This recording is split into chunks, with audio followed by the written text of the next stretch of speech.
images of horror from Ukraine are you scroll through those, and right next to them are everyone yelling about some TikTok story or some, celebrity thing. What does it do to people to have these really intense, big, horrific stories next to fluff? We had a hierarchy of meaning. This is important. This is less important. Here's the silly pages at the back of the newspaper. And now it's all together. I'm Jon Favreau. Welcome to Offline.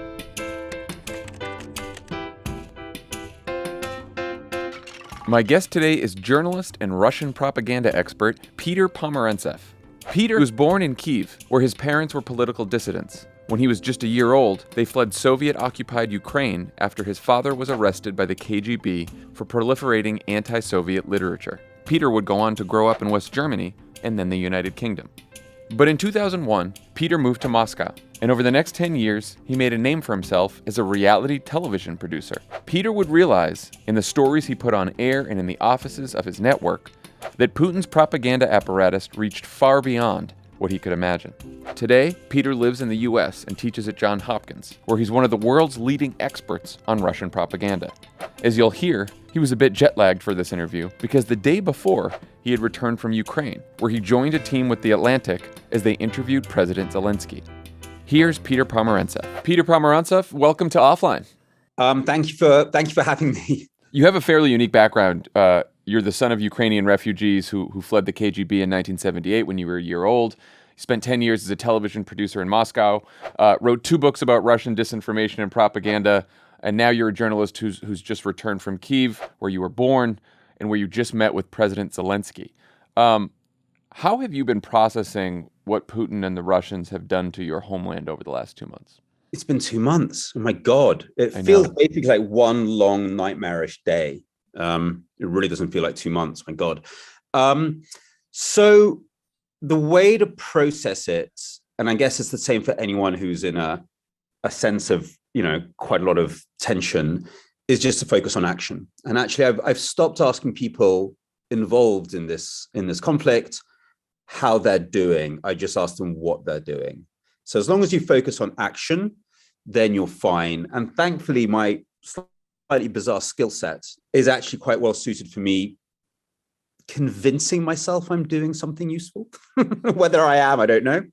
But definitely planning a lot of large projects in the kind of intersection between media, policy, justice, and bringing down Putin. What made you take this most recent trip to Ukraine? So there's 2 reasons. One, I was actually going with The Atlantic. So Jeff Goldberg and my colleague Anne Applebaum were interviewing Zelensky, and I basically gate crashed. I'd been to Kiev a couple of weeks before that, so I kind of knew, the best way to get in and out. I have a lot of friends who've ended up working in and around the presidential administration, former journalists largely, and also I speak fluent Russian, and Russian and Ukrainian isn't perfect. So they decided it was useful to have me along. So I was like the third person in the room, and I will get to do my own essay based on bits of the interview that I asked about propaganda. We asked them a lot about propaganda and what to do about it. All of your listeners have to read the incredible interview write-up that Anne and Jeff Goldberg did. It's fantastic. Also, that was a turnaround in 24 hours. I'm an okay journalist, but seeing Anne and Jeff at work, you're kind of humbled. You're like, oh my God, you just went into the country, did that interview, turned it around into beautiful narrative prose within, the time it took me to sort of have a few beers and nurse a hangover. So just seeing them at work was just like, wow, I'm still working on the first paragraph of my piece. It's boom, it's out there. So, but my one will hopefully be sort of out soon as well. A very different sort of beast. Just really drilling down into how do we reach the Russian population, which we asked him a lot, because Zelensky was a medium successful sort of celebrity in Russia, not super successful, but medium successful. Definitely thought that he understood Russians, and now just finds that this country, which he thought he knew, is murdering his people. Yeah, there was one part of that interview I wanted to start with that really stuck with me, where Zelensky talks about how Russian citizens are processing this war. He says, it's the North Korean virus. Putin has invited people into this information bunker, so to speak, without their knowledge, and they live there. It is, as the Beatles sang, a yellow submarine. To what extent does that characterization reflect your experience living and working as a reality TV producer in Russia, I think from 2000 to 2010? I'd just love to go back and start there before we get to the present. I think Zelensky said a lot of things, and he said things which I thought were actually more interesting than that. That's kind of the classic interpretation, that people live in an information environment that's getting more and more shrunken, and therefore their kind of worldviews are changing with pace, due to that change in the environment. And obviously, look, that's a huge factor, but there's other bits in the interview when he talks much more about choice, which I thought was much more interesting, when he talks about what a lot of Russians are doing is pushing responsibility away. They're doing that classic thing, which I think psychoanalysts call splitting, when you push away doubt, push away the bits in your head which are saying, oh, there's something really bad going on, because it's dangerous to take those thoughts on, because it would mean you have to do something, and that is directly dangerous. It's unpleasant. And for many other reasons. And he talks actually in a way that I think pretty much a psychoanalyst would, about the need for Russians to admit their responsibility. So there it's much more about choice. So I don't know if North Korea is the best parallel, but definitely can make a parallel with the Soviet Union, because that's a more obvious reference. Compared to the Soviet Union, you have access to media. Even the internet's shutdowns around Facebook and Instagram are pretty poor at the moment. You can get around it with mirror sites, let alone VPNs. So there are plenty of ways around. There have been for many, many years, plenty of ways around to get good information. So it's much, much more important, I think, than the technical barriers are the psychological barriers. And that's much, much more important. And look, I live in the US at the moment. I'm based at Johns Hopkins University. I mean, look at America. I mean, you have 30-40% of this country where people choose to live in an alternative reality where the election was stolen. So we shouldn't be that amazed that so many Russians are in denial about what's going on in Ukraine. And in that sense, that the challenge that we face in communicating with the Russian people is just another version of the challenge we face in America of communicating with people who think the election was stolen, or that pedophiles, run the Democrat Party. You wrote your first book, Nothing is True and Everything is Possible, about your time in Russia. And at one point you write, TV is the only force that can unify and rule and bind this country. It's the central mechanism of a new type of authoritarianism, far subtler than 20th century strains. Can you talk about why you believe that to be true about television, and get into how that subtler form of authoritarianism actually works in practice? Sure. So listen, my book is very much about, it ends in 2014. So it's really much, it's kind of a portrait of Russian society under Putin in the first iteration of Putinism, which I think has really become a model for, I don't know, what do you want to call them, like hybrid authoritarians anywhere. So whether it's talking about Modi or Erdogan or Orban or Vucic or Bolsonaro, all these guys, I think, looked at what Putin managed to do then with a lot of admiration, because what he managed to do was preserve the veneer of democracy. There were different parties, and there was a certain amount of media pluralism. And it was a relatively free society, certainly in terms of travel, it was completely free. And your private life was left up to you. Nobody tried to crawl into your bedroom or your friendships. But at the same time, it was a centralized authoritarian system. So getting those two things balanced is a real trick. And I see it kind of replicated, all over the world. Putin's now doing something else. Putin's now trying to flip into a sort of Stalinism 2.0, and we'll see whether he manages it. I don't think he will actually, but he's in a different place now. So I was kind of describing Weimar Moscow. It's and there's a lot of references to sort of 1920s Berlin in my book, and Christopher Isherwood and Cabaret the movie and all that kind of stuff. So that's what I was describing, the kind of the Baroque, morally decadent, fun bit that precedes the really evil totalitarian bit. So, I mean, to summarize, I suppose, let's put it into one image. If you were to switch on Soviet television, and there are only 2 TV channels, you would have seen this kind of like single, very boring male head telling you how great everything was, that there's one truth, that the Communist Party controls, and there would have been no debate and no entertainment of any real kind of worth. If you were to switch on Putin TV while I lived there, it would have been the opposite. You would have seen debating shows which were really quite influenced by Jerry Springer. They were like full of like, there'll be some crazy right-wing dude, screaming about, the need for ethno-nationalism, and some old sort of red-faced communist guy going, no, the working class is all that matters. And some always either very ugly or effete liberal who was saying, no, we should be more like the West. And it took you a while to work out that actually all these parties were controlled by the Kremlin, in some cases created by the Kremlin, or definitely given very, very strict ways that they could operate by the Kremlin. In order to make society more interesting, they wanted there to be the sense of a bit of pluralism. They also wanted various desires in society soaked into the process. But at the end of the day, the parties were always loyal. They had to, when it came to any important decision, they always went with the government. And most important, even though they soaked up various sort of minority interests in the country, they were all kind of there to, in the words of one of Putin's spin doctors, show that there is no alternative to Putin. So you look to these guys and you're like, yeah, I don't want any of these in charge. It sounds like when Fox News has liberals on. So the way Tucker Carlson does that, by the way, is very similar. Tucker Carlson's very interesting in that sense, out of the Fox panoply, in that he does welcome a debate. He just has an idiot's, or sort of a very foolish, easy to defeat caricature of a liberal on, who then, becomes the enemy that you want to define yourself against. One of the reasons I'm so interested in what it was like when you were there is because you mentioned this sort of shift that Putin is now making from authoritarianism to totalitarianism.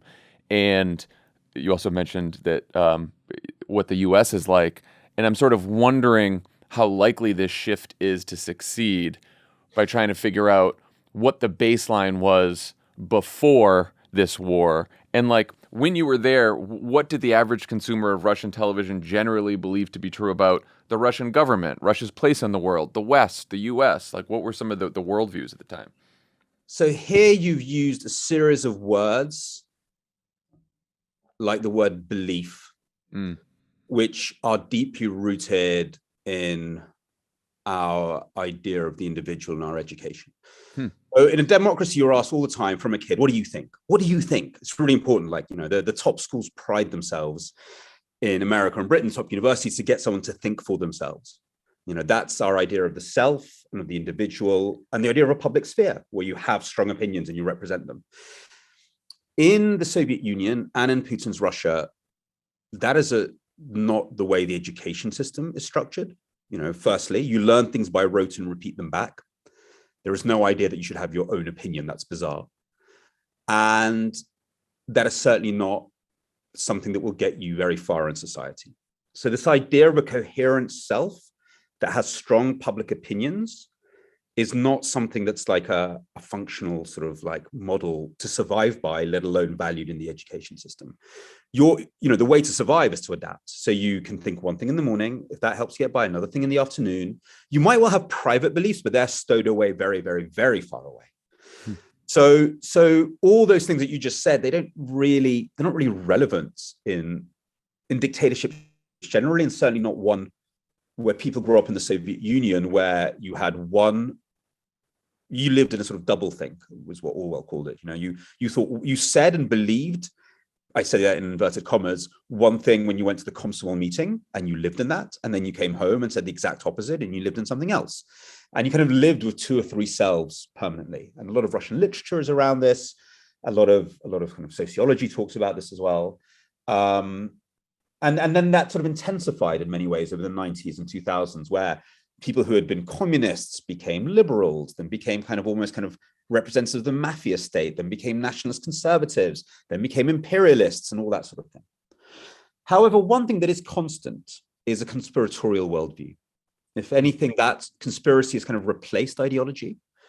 And it is very much the vision of a dog-eat-dog world where there are powers on high that you can't see who are controlling everything.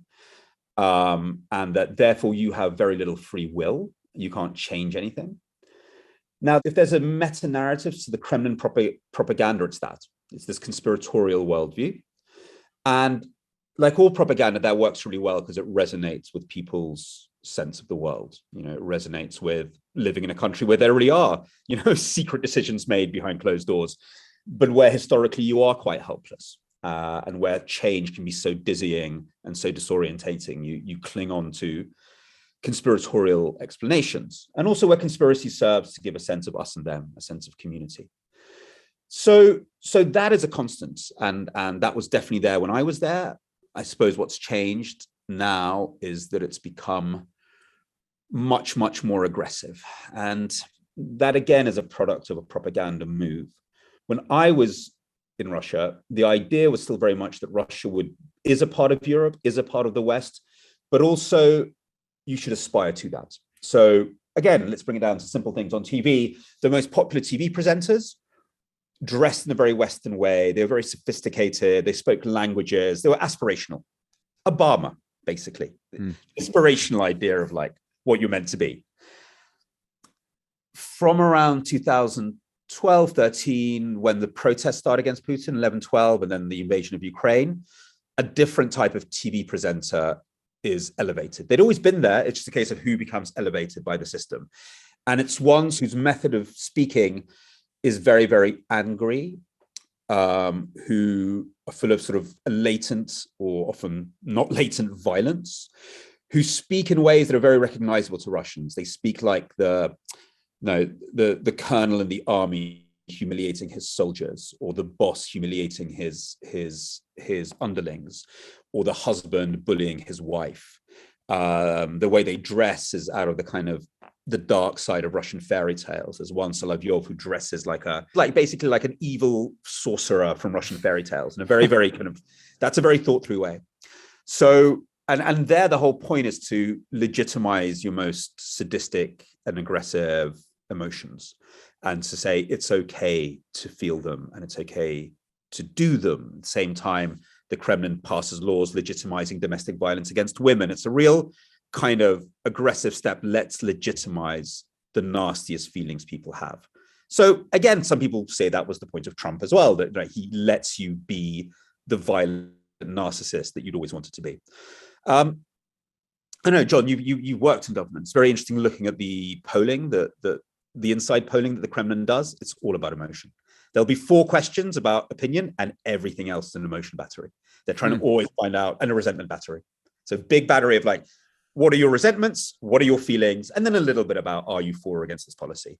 It's all about emotion. They're completely fixated on being able to manipulate the emotional kind of swells in society. Offline is brought to you by Blue Moon. Talk about a time you craved something outside the norm. I mean, Blue Moon's not outside the norm. Blue Moon is now fully within the norm. Yeah, sure. You know? Yeah, what's the norm here? I don't know what the norm is. A delicious beer? Something timeless, something classic, something iconic like Blue Moon. Mm-hmm. No matter where you are or who you're with, a Blue Moon guarantees a one-of-a-kind beer experience every time. We love Blue Moon. Drinking it all the time now. It's on a mission to bring some brightness to your life and break up your routine. Blue Moon is made brighter to awaken you to the brightness in each moment. Blue Moon isn't the only brew that can brighten your life. You can try Blue Moon Haze, a hazy, juicy pale ale brewed with dried whole hazy oranges. And juicy? Hazy and juicy. You're telling me this helps no matter where I am and no matter who I'm with? I find that hard to believe. I think we can come up with some scenarios in which even this beer would not be able to save the evening. It's got a brighter taste, though. Or you can check out Blue Moon Light Sky Citrus Wheat and Tropical Wheat. I'm one of those James Cameron submarines with Ted Cruz. That You're gonna want one of these 2 refreshingly light citrusy wheat beers, checking in at just 95 calories per 12 ounces. I'm at Morbius with Marjorie Taylor Greene. Yeah, it says perfect for hanging out with friends at home or at the bar. I don't know about that. You're going to want 10 of them. So you just pass in a out. couple of these things. Break away from the same old beer. Blue Moon Belgian White is one of a kind every time. Get Blue Moon Belgian White, Light Sky, and Moon Haze delivered by visiting get.bluemoonbeer.com/offline to see your delivery options. That's get.bluemoonbeer.com/offline. Blue Moon, made brighter. Celebrate responsibly. Blue Moon Brewing Company, Golden, Colorado Ale. Offline is brought to you by Cariuma, the sneaker brand reimagining classics with you and the planet in mind. If it's Earth Month, it's April. You're shedding layers and getting ready for more time outdoors, and you have to ask yourself, what's on my feet? Comfort comes first, whether you're running to catch your train or getting your steps in, but that doesn't mean looks can't be a close second. Lightweight yet durable, Cariuma's Aka sneaker is made ethically and sustainably from materials like organic cotton, recycled plastic, and natural rubber. But the biggest difference between these sneakers and your old canvas sneakers, Aka is actually comfortable.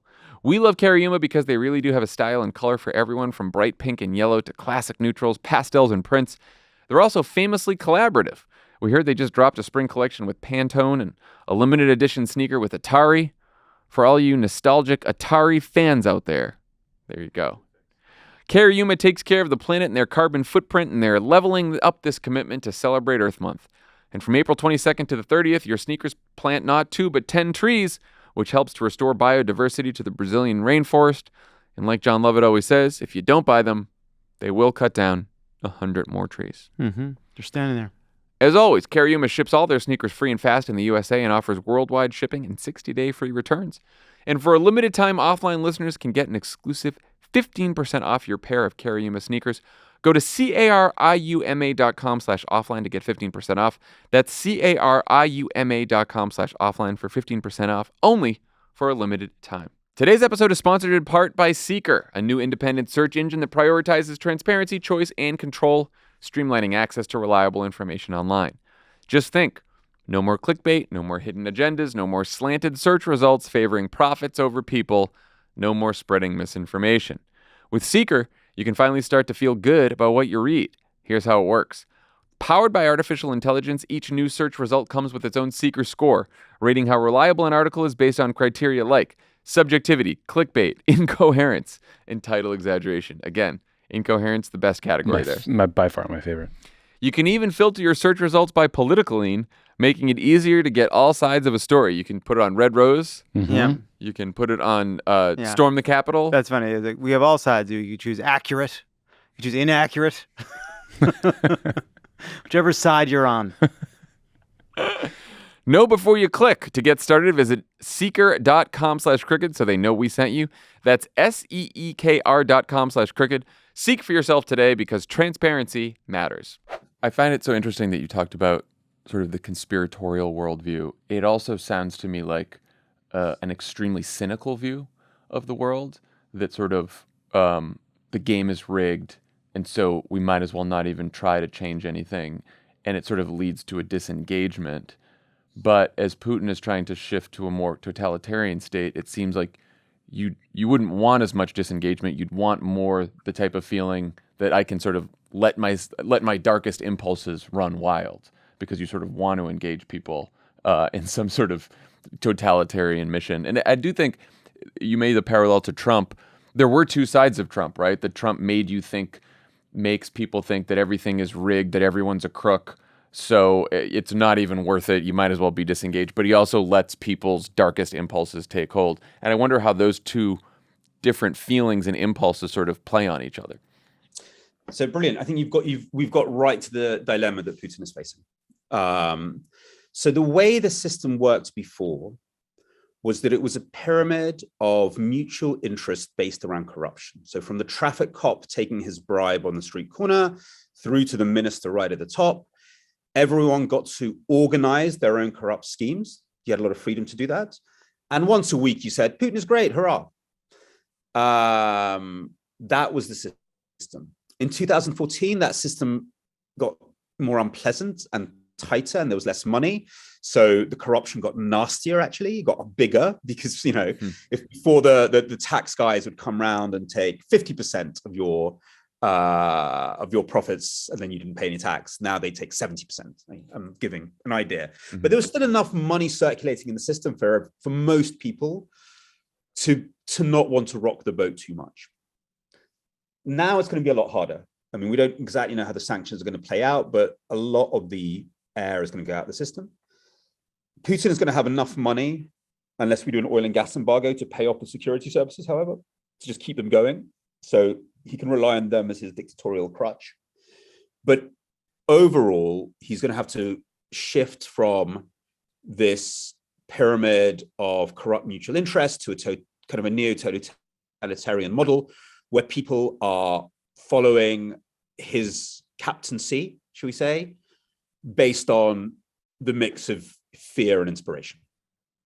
And it's like, I don't know how much fear and how much inspiration. The moment there's a bit of inspiration, I don't know how much depth that inspiration has. Firstly, we do see these sort of attitudes to the war, 80% support. I mean, look, polling in a dictatorship is very dodgy. But again, I don't even know if that's the right polling. So when you match the feelings to the attitudes, that's where it gets interesting.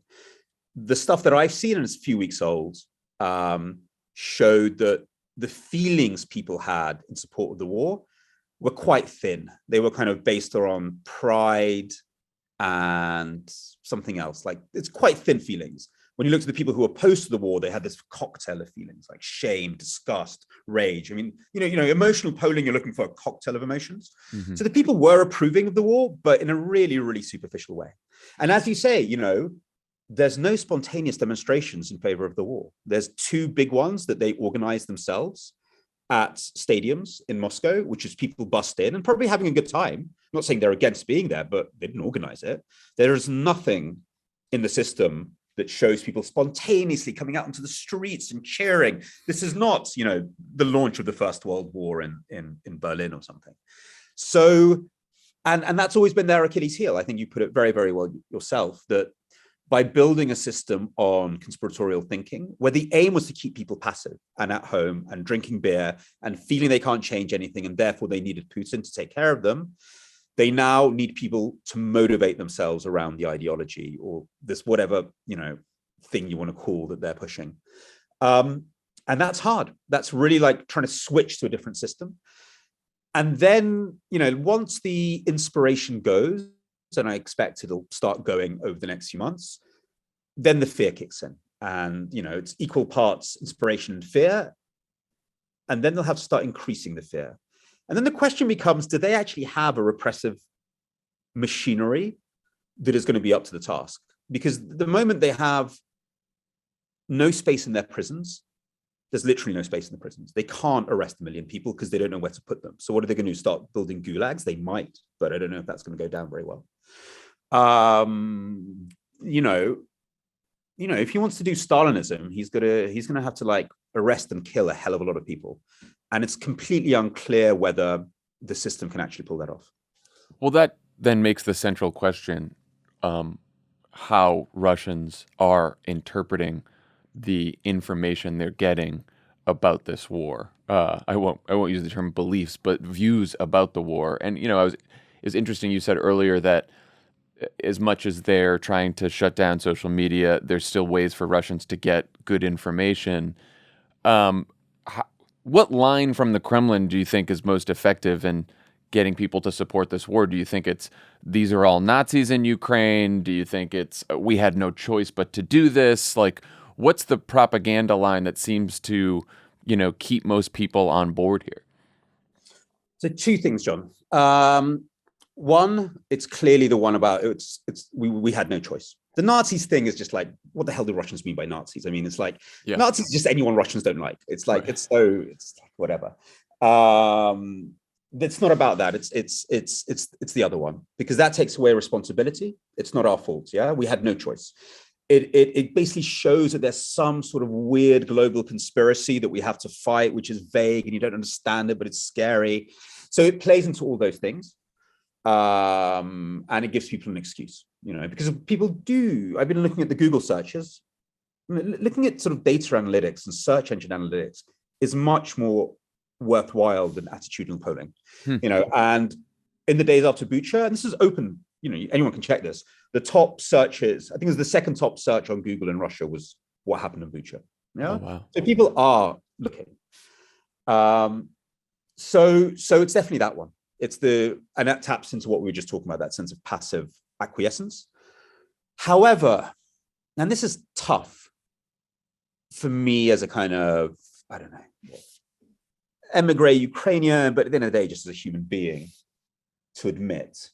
But sadly, because imperialism is so sort of hardwired into the Russian tradition, another bloody war is not a big deal.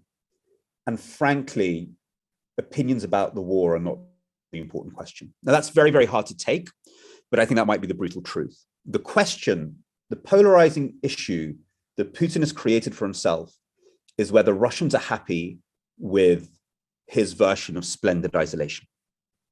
Now, officially they are. Officially saying, we don't need anyone. We don't need anyone in the world. We don't need their football. We don't need their tennis. We don't need their technology. We don't need their films. We are Russia. We are different.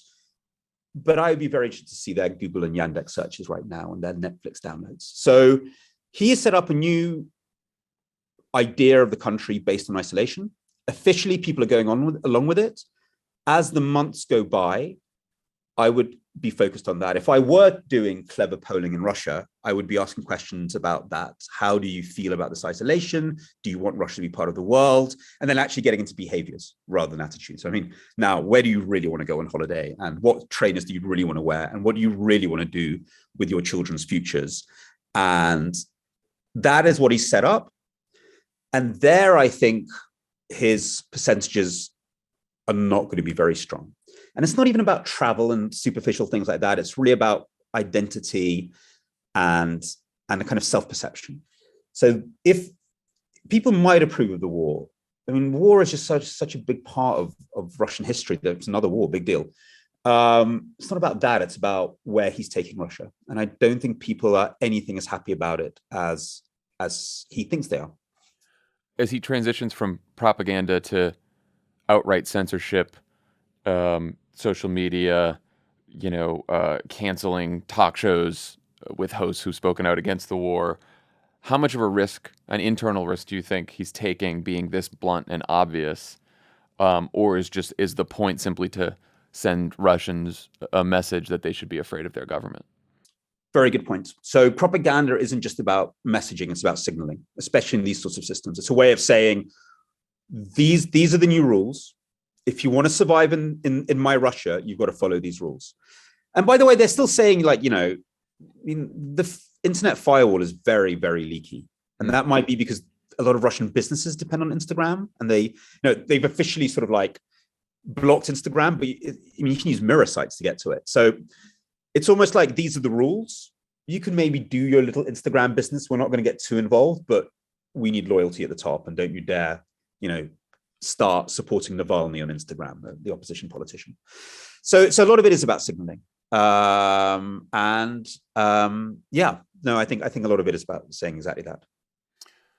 A question I keep asking myself every time I see these mass graves or read about the horrific rape and torture is like, what kind of sick, deranged information environment leads a Russian soldier to carry out those atrocities? Have you thought about that? So I have thought about that, and I'm actually going to be doing a lot of thinking about that, because I wonder, John, whether we should ask the question, when we look at war crimes and crimes against humanity and atrocities, are the propagandists legally to blame? That's a really tough one. I mean, historically, there's the case of Rwanda, where you did have, a radio presenter literally saying, take a gun, go to this place, shoot these people. It wasn't even incentive to violence, it was instruction to violence. Then if you go back to Nuremberg, Julius Streicher, the editor of Der Stürmer, the most kind of the vilest of the anti-Semitic magazines, was found guilty of crimes against humanity. Most propagandists get off because it's very hard to do that link between the crime and the propaganda. But I wonder whether we have to start thinking about this again. To what extent is there actually a direct connection, especially as Russian propagandists describe themselves as part of the military machine, get medals from the military for their role in the operations, and see themselves as part of military operations. So there's, I'm not qualified to answer that question, but I would love to sit down with some lawyers and really start thinking through those issues. When we're talking about these atrocities, the rape and murder, I'm actually not sure that's directly where you tie it to the propaganda. I've just come back from Ukraine. I went from village to village to village, which have just been liberated from Russian occupation. And it's very clear that while you had the same mix of alcohol, violence, and really just some of the soldiers have a past in rape and pillage. I mean, that's, they're people who've done this before at home. Now they've just been put into the army. Yeah. So it's very clear that in some villages a commander said go for it, and in others a commander said no, because it's the same people. In one village they didn't do it. Yeah, they only shot 12 or 13 people. I mean, I'm saying that's where we're in. I mean, they shot people who they thought were a danger to keeping hold of the village. They didn't go about doing mass rapes. That means a commander said don't do it. And if in another one there's a systemic thing, there must be an order. It doesn't just happen. It means a commander said we're doing this here to humiliate them, to scare the hell out of them. So that would tell me actually that without a doubt, the propaganda sets up the frame that this is an existential conflict and everything is possible. There is still someone taking a very, very specific command. The propaganda plays a huge role, but I actually think here there's been a command. The propaganda plays a role, I think, maybe in something else, and that is in pretty much more specific things like, Russian propaganda is constantly doing these stories about there being chemical weapons in Ukraine planted by the US. That's a way to set up a situation where the Russians will use chemical weapons. So that's a shaping operation that is leading to the use of chemical weapons, which is obviously illegal. So I think that's when we can start getting into their direct involvement. But look, having said that, of course, there's nonstop framing of Ukrainians as somehow as fascists, as Nazis, as subhuman in some way. All that classic stuff is happening. Whether that is how you're going to describe what happened at Bucha as the main cause of it, I don't know. Having been there, my sense is that there's a more direct command. But I don't know. Look, we have to investigate it. This is just my speculation. Yeah. You wrote a second book, This Is Not Propaganda, and you spent a lot of time talking about the Russian disinformation apparatus in the wake of the invasion of Crimea. You wrote about internet and social media a lot in that book, which I think is relevant today. There was one line in particular. You said it was meant to take us further into the future. Instead, it brought us back to the past. Misogyny we thought we conquered. Regimes thought laid to rest. What do you think it is about social media that brought us back to the past? What I think it's worth thinking about, you're talking about the past, so I think we have to sort of think about this question of time, which in my extreme jet lag is a concept I'm really struggling with, because as far as I'm concerned, it's 8 p.m. and time for a glass of wine and a really nice steak, but apparently it's only 12:30. So it's 8 p.m. somewhere. Go for it. Yeah, exactly. So you mentioned time. I think media helps us shape time. So I grew up in a world when newspapers still existed. Physical newspapers shaped time. They came out every day. There was here is today's news. They shaped space as well, because it was very clear. Here's the national news. Here's the international news. Here's the celeb pages. They ordered both our space, but most importantly, our sense of time. And my father was a broadcaster, a radio guy, but he had to do the news reviews, and so we'd have all these old newspapers at home, which would discolor with time. They'd go yellowy. So you'd almost have like an archaeology of time stacked up in newspapers. And newspapers gave you that sense of time and chronology, and I suppose of heading somewhere as well. The first thing to say about social media, it completely destroys our sense of time. I mean, on Facebook, you can't tell, is the news now? Is it yesterday? Is it tomorrow? You get news from 2 years ago swimming up at you. So instead of time, everything is actually ordered, not around geographical space, but around you. You're kind of the center of everything, and the algorithm is swirling around you and your psyche and your desires and your habits. So, it's completely distorted or changed. It's changed our sense of time and our sense of where we are in the world in relation to other things. And it's broken them. So I think that's very, very important. And I guess part of that then is, when we had time, we had an idea of progress, and we had an idea of things that we'd left behind. And as time is broken, social media also becomes the place where, time becomes disordered and all these things come back. I mean, misogyny is an interesting one, but the really interesting things are something like ISIS. I mean, ISIS is something that is sort of meant to be a medieval caliphate that swims up through the internet and then bursts into reality. Yeah. We're full of, in this world where we have all these a sort of is this the right word? I mean, asynchronous. I don't know if that's even the right word. Sort of like, these strange phenomenon, like ISIS. The other one is the DNR, the Donetsk People's Republic in eastern Ukraine, where they try to recreate this kind of Soviet Dismaland, this weird theme park of the Soviet Union in contemporary form. Again, kind of like symptomatic of a world where time is broken. And I think social media is part of that. I mean, I think media really shapes a lot of our sense of the world generally. Yeah, I wonder if it also, it tends to flatten really important stories and sort of distort our sense of proportion and our attention. I was thinking even when this war started, like, how long are we all going to be able to pay attention and make this the biggest story in the world as it should be? And then, you go on social media yesterday and images of horror from Ukraine are you scroll through those, and right next to them are everyone yelling about some TikTok story or some, celebrity thing, or everyone's talking, a couple weeks ago, everyone's talking about the Oscars and a slap. And you're like, what does it do to people to have all of these, to have these really intense, big, horrific stories next to fluff and garbage? Yeah, no, completely. It's completely. We had a hierarchy of meaning. This is important. This is less important. Here's the silly pages at the back of the newspaper. And now it's all together. Yeah, it's broken time. It's broken a hierarchy of significance, a hierarchy of expertise. We used to be much clearer. Here is an expert who knows what they're talking about. And here is Glenn Greenwald. And now they're all kind of together in one smorgasbord. Right. I wonder if dictators like Putin use this to their advantage. We talk a lot about disinformation, but in some ways you see authoritarians, and Trump did this as well, sort of flood people with too much information. There's too much crap that they're peddling. Yeah, and I think that's done with a lot of intentionality. Look at it from the point of view of the propagandists or the wannabe or real authoritarian. Back in the day, you could censor stuff. You could just literally say, like, you could just block off the radio and jam it. Nowadays, you can't censor stuff. Stuff is going to get through. So your only way to kind of censor it and control it is by flooding it. I think it's a very conscious tactic. The Chinese do it in their own way as well. I think that's very, very deliberate. And it's not necessarily the leaders who are thinking of it. It'll be the propaganda apparatus who's like, how do we deal with the situation? People like Tim Wu, who's a professor at Columbia and is now an advisor to Biden on these matters, calls it censorship through noise.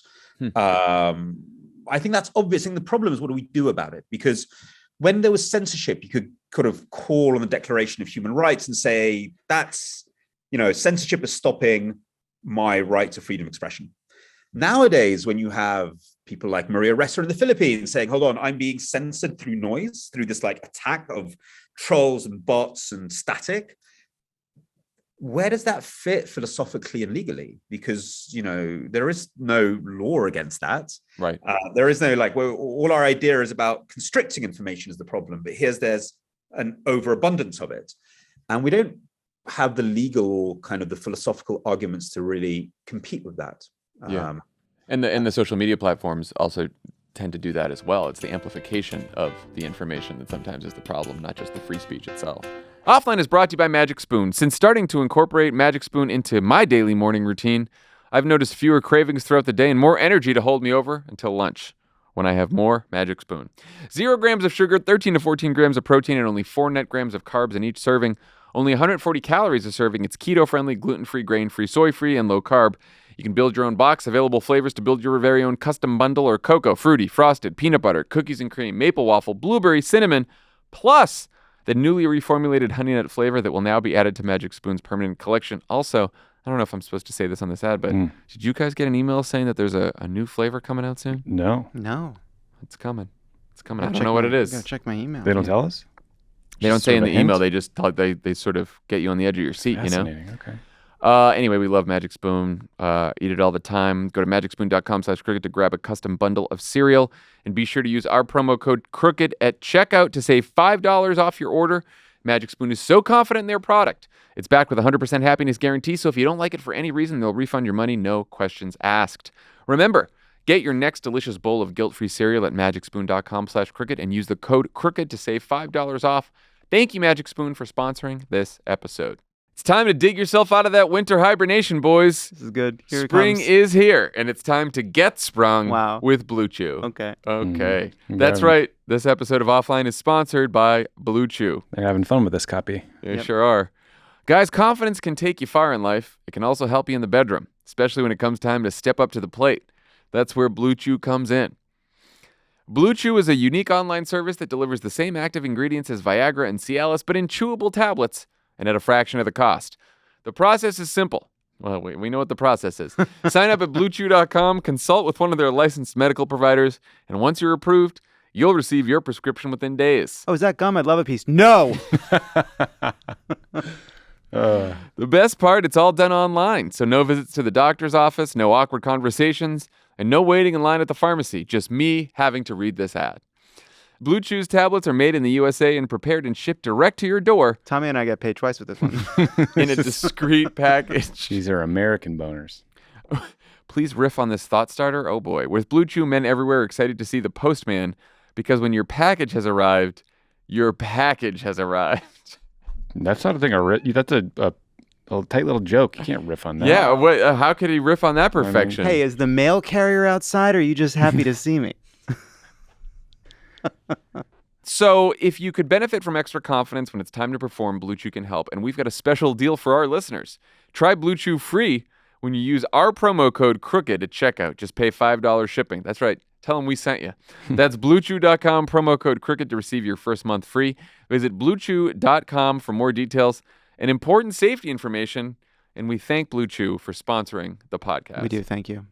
Thank you. Thank you, Blue Chew. How much have you thought about whether it's possible to break through Putin's information ecosystem and reach the Russian people with competing messages? Are there vulnerabilities in the system he's built? So I've got to sort that out by Monday because I've got to file my story by Monday. Well, we can talk it through now. We could start. Shall we? I'll tell that to the editor. It's like, hi, Yoni. John says I should write this. Such a good question. It's such a good question. There are many vulnerabilities. Let's start with one thing. There's no infrastructure to do this through. Even before we get to the kind of the methodology and what we want to do or try to do, you know, for better or worse, in the Second World War and in the Cold War, you had, I don't know, in America had the US Information Agency, a very faulty being, but that was its job. And it funded kind of independent media and not so independent media and different cultural things. And look, we can argue about was it all ethical or good, but at least there was a sense that you had to do it. And the guy who ran the US Information Agency had access to the highest levels of power. Now that doesn't exist. That architecture doesn't exist. These institutions don't exist. So that's a real problem. That's a real problem. Our theory of change, to use the language of kind of that sort of bit of the world, is sort of, if it's anything, it's like, let 1,000 seeds bloom. Let's just, donors will help some independent Russian media, and maybe one day some of that will get through, and one day it'll help the public sphere. If we have a public sphere in Russia, and it's that kind of approach. While Russia sees this as what it describes as information war, they have a lot of intentionality behind what they do. They have their troll farms and their state media and their corrupt assets. The Chinese have that, and the Iranians have that, and increasingly the Saudis and the Emiratis have that, and even the Hungarians have that now. And the big democracies don't. And I understand why we don't want to be like them. We don't want to create sort of troll farms or a state media that's like Russia today. And that's quite right. But we have to start thinking about what is the democratic alternative. What's our democratic communications infrastructure? Mm-hmm. If they have troll farms, do we have online town halls where American officials and celebrities talk to Russians online? What is the democratic tech version? What does our technology look like, which has democratic values baked in? And then what are the institutions that make sure it happens? So that's one piece of the puzzle. There is no one to do it. I mean, it's not that hard. Arnold Schwarzenegger made a video addressing the Russian people that got, can you please verify this number? If it 15 million views on Telegram in Russia, I mean, huge. But it can't be one Arnie. It's going to be like nonstop. It's going to have feedback. It's going to lead towards a dialogue with the Russian people about, the future of Russia and the world. Do you guys really want to be this isolated, neo-fascist, bunker, or do you want to be part of the world as a great European nation? That has to be non-stop. That has to be institutionalized. It can't just be like Arnie doing something and then that's it. I mean, it used to be called public diplomacy, this stuff, or even celebrity diplomacy. I don't know. So something as simple as that would already be a big step forward, because Russians have this really schizophrenic attitude to the West and to America. It's kind of the thing they define themselves against, but desperately want its attention. I mean, if I was getting psychoanalytical, where, you can look at family dynamics in Russia, sort of the strange role of father figures who are often absent and then violent.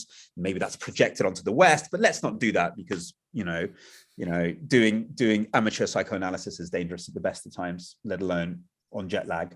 But it's really weird. They desperately want the West's attention. They still watch Western shows. They're going to hate this ban on Netflix, I'd love to get some data from Netflix right now about what shows Russians are sort of using VPNs to access. So they're looking to the West all the time, even if, as they claim, they don't need it. So that's a really simple one. Just get Western celebrities starting to talk to the Russian people. I mean, that's like, do that tomorrow. But then it gets much more detailed. I mean, of course, we have to support, and I mean largely sort of, independent foundations and the rest have to support independent Russian media. But a lot of that independent Russian media is in a bubble. It's preaching to the converted. It's really, how do you reach the rest of the population? The very big economic middle class, who's probably just upset about this war, but is very, very fearful. Various ethnic minorities, soldiers. You really want to be setting up media that engages all of these. And again, I hate these words like messages. I hate all this stuff. And narrative, which is the most overused word ever. I know. It's just talking to them. It's just engaging with them and saying, look, guys, this is the facts. Here's, we have to think about how you communicate facts to people who are skeptical of them. But, that's a whole communications theory piece. It's just saying, like, are you really sure that this is the Russia that you want? This is what your government is doing, and building those relationships. Like, say, work in media. I'm very skeptical about its sort of magical powers. I'm very skeptical about some of the claims made about Russian campaigns during the 2016 election. I'm not saying they didn't happen. I'm sure they happened. I know they happened, but we have to be very clear about the limits of any kind of communications tools. But it's a long-term kind of engagement process where you start talking to people and start imagining a different Russia and imagining a different attitude of Russians to the countries around them, and integrating Ukrainian voices into that. And it's a slow, patient, long-term process.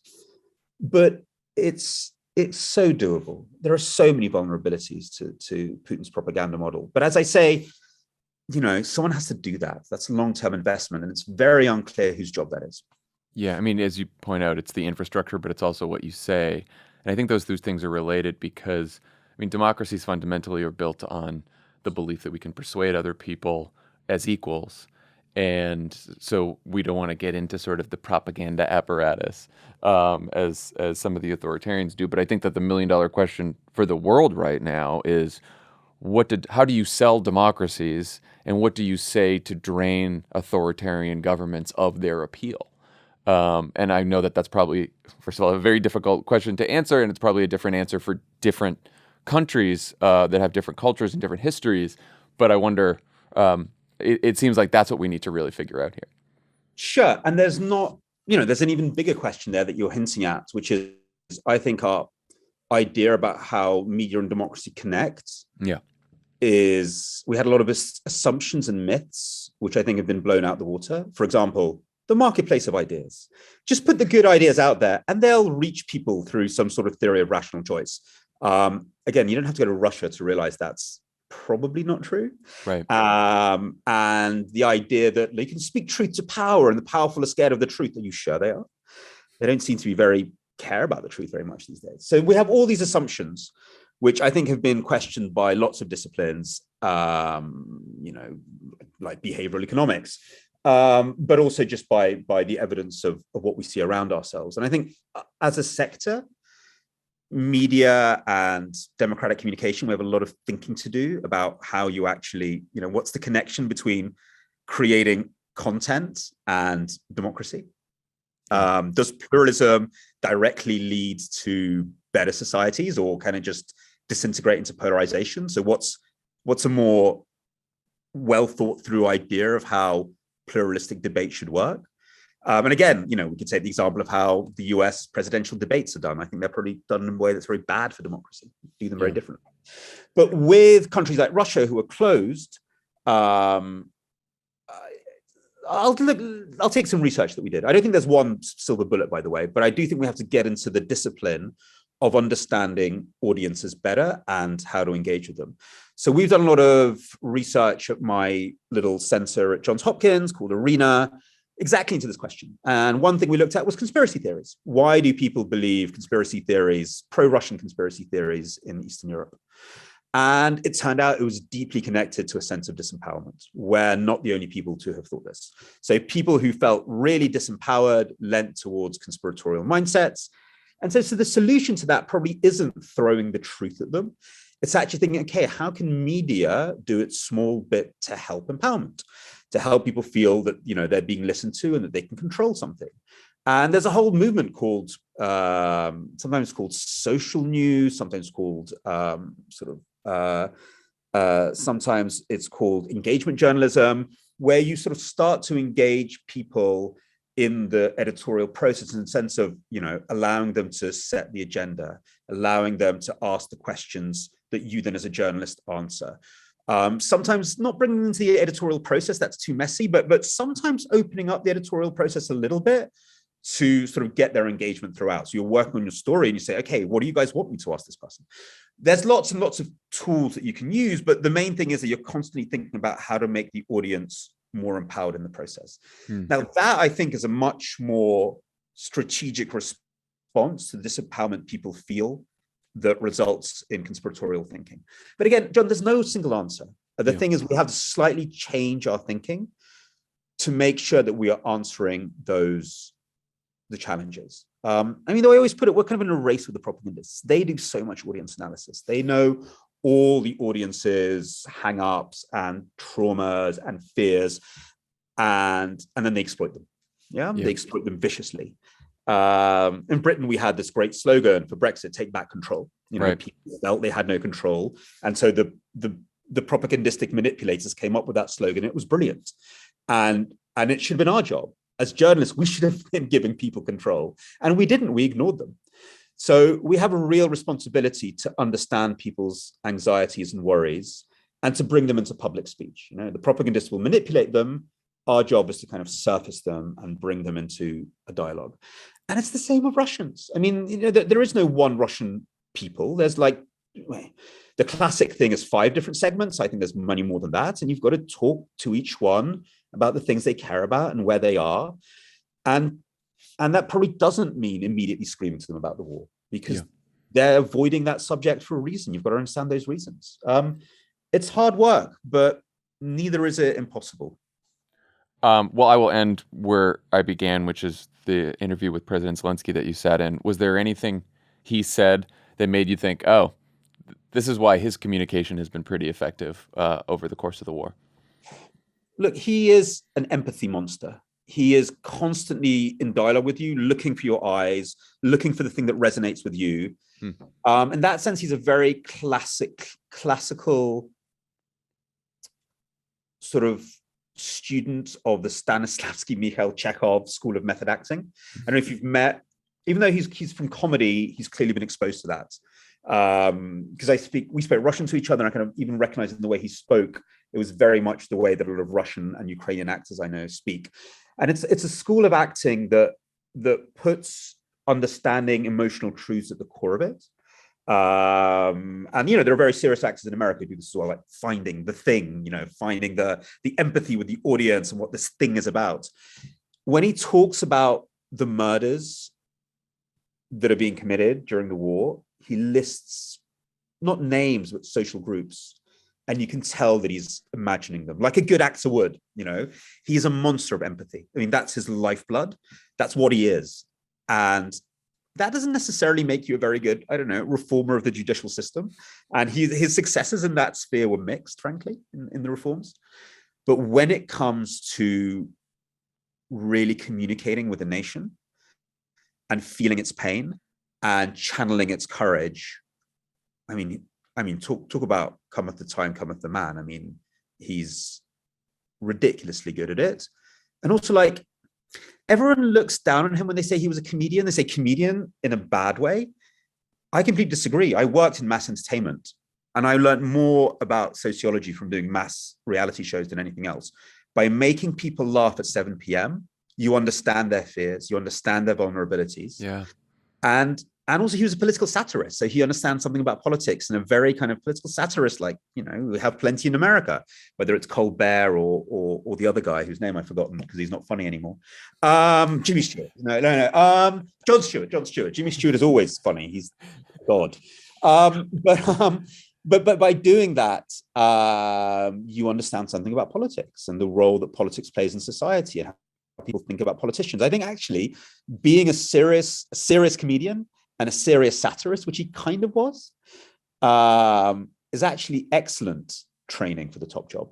You know? Yeah, and I think it's also excellent training for puncturing the appeal of authoritarians in a way as well, which I know Zelensky said in that interview, and it really that stuck with me. Peter, thank you so much for doing this. I hope you can go get some sleep. Take a nap. I gotta go and teach a class on propaganda for 2 hours at Hopkins. Oh boy! Well, then I hope you have a coffee. I think I'm maybe it's espresso. I got up at 2:30 and started drinking coffees. Thought, okay, I'll 2:30 is fine. I'm up, I'm awake, and I'm absolutely dying now. But anyway, yes, thank you for having me. And I'm sorry to sort of like sound so self-pitying, but as we know, there's few things worse than jet lag. I hear that. Well, you were brilliant. I really appreciate it. Thank you.